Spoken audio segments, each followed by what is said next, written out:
Here we'll be. Don't worry. We'll get in there. Come on.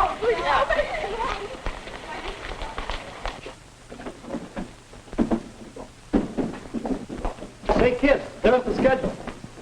Won't it bring Jeff Joe back again? Yeah. 6 o'clock is right. We have 10 minutes to wait around. Boy, this place sure is dead this time of morning. All this fuss just to meet Joe Watt. Say, whose idea was it anyway, to come down here and meet Joe? Well, Marie ought to know.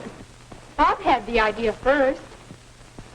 Say, Bob, couldn't Joe on an earlier train? Say, Bob. Bob, what are you doing? Oh, I was just thinking. Just thinking about Joe. Well, don't fall asleep. Joe. We've missed that guy this week. All of us. Joe certainly made himself a friend of this whole bunch. I knew all these kids before Joe came to town, but I never used to think of them as friends. They sure have changed since Joe's been around. Or have they? Maybe I'm the one who's changed, more than the others. Yes, maybe I've changed. Why, not many months ago, I remember I used to go home from school alone. That's the way I wanted it. Oh, the other kids were around, but I couldn't see much in them. They were all right, but not much to talk to or be with. It seemed more fun to think my own thoughts, walk the way I wanted to walk, do what I wanted to do. That's the way it used to be. Well, I guess things began to change after that first day Joe came out for basketball, a few days after he moved to town. The fellas were all talking about the baskets Joe had made. Of course he could shoot goals, but I couldn't see what there was to be excited about. And I thought, what a conceited guy. Seemed to me he thought he was pretty sharp. After all, they'd been saying I was the best player. Well, I could go my way. I didn't need him.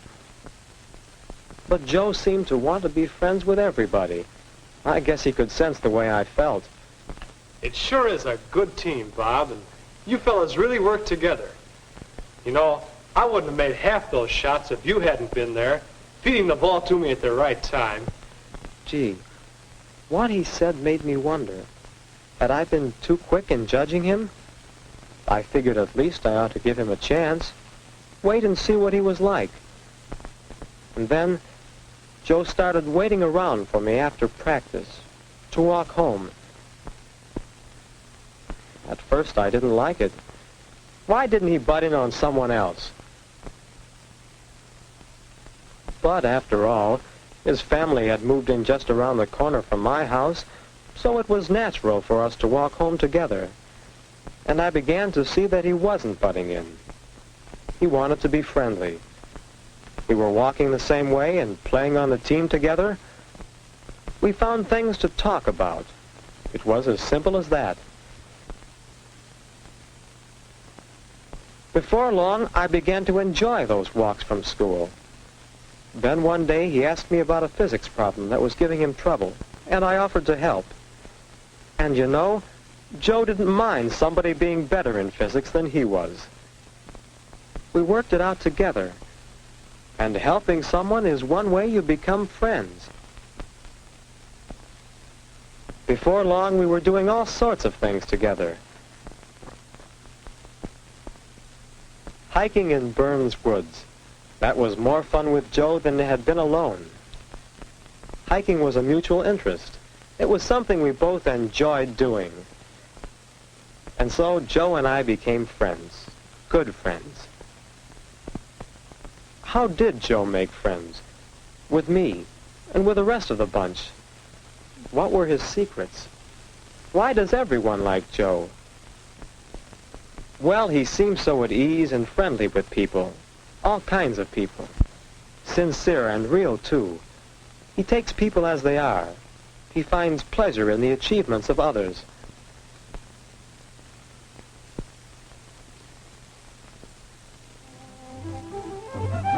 I began to understand why Joe has friends. Because he is a friend.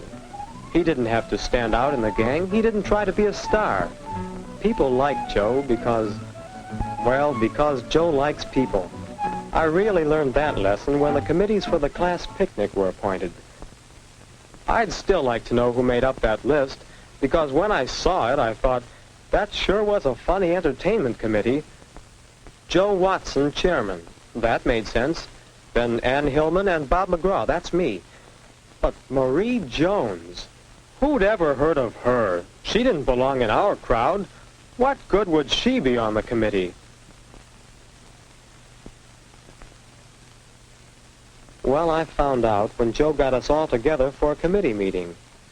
I remembered who Marie was then. The quiet girl who lived on the other side of town. I'd noticed her a few times around school, but I'd never taken a second look. But Joe did. He seemed to think she had ideas, things to say. And she did. Marie made several good suggestions for entertainment for the picnic. But that didn't change my opinion of her. By the day of the picnic, Joe had gotten himself a car, and he asked Marie to ride with us. Marie. So I took a back seat. But from then on, Marie was part of the gang. Whatever we did, Marie was in on it. As far as Joe was concerned, and the others, she was our friend, and that was that. Hey, look at me! I guess I must have been a little jealous, or a snob. Anyway, I didn't want to be, well, Marie turned out to be swell. She's as much a part of the gang as any of us. The girl from the other side of town, the girl I thought didn't belong with our crowd. Why, she's the kind of a person anyone would be glad to have as a friend. And not only as a friend. Marie's all right as a date, too. Look at Eddie now. He's probably trying for a date. Oh, well, I don't need to worry. Yep, I'm sure glad Joe showed me how to be friends with everybody. Come to think of it, if it hadn't been for Marie, Joe might not have gone on this trip. It started that day when Ann saw the notice on the bulletin board. Junior Citizenship Contest. Win a week's trip to the state capitol and an interview with the governor. Hey, that's a good deal, huh? Tell us more. Well, it seems we're going to hold an election to choose our best citizens. All the other schools in the county will do the same. And then the winner at each school will submit a 1,000-word essay on citizenship. And the best essay wins. That's great. Joe, do you want to try? Yeah, come on, Joe. You can do it.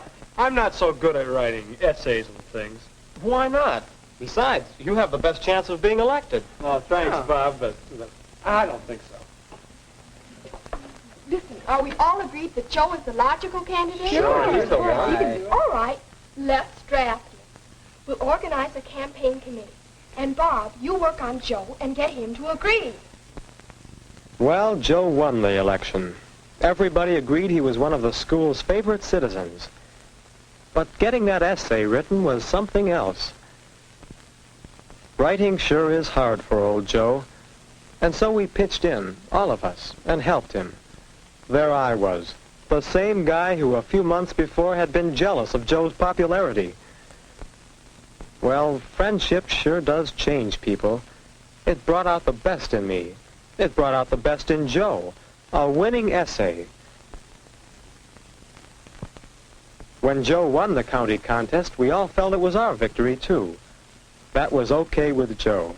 He said he'd never have won without our help. And he let me use his car while he was away.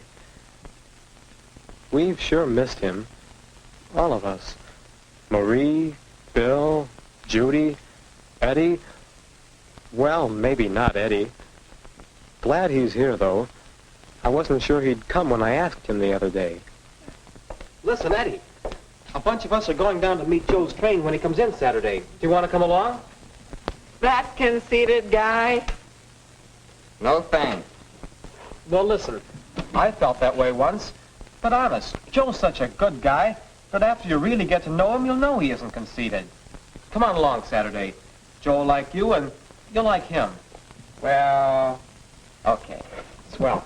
See you later. Yeah. Eddie's a right guy. A little on the cautious side. He'll learn.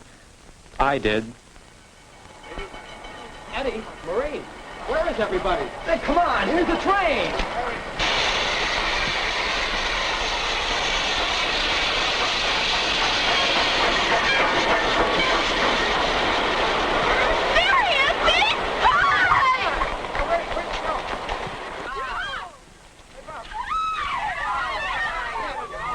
I guess Joe's friendship turned out to be sort of infectious. From Joe, I learned how to be a friend and how to make friends. That one friendship often leads to others. And best of all, to appreciate and enjoy people of many varying backgrounds and personalities. Yes, sir, with friends, it's a great old world.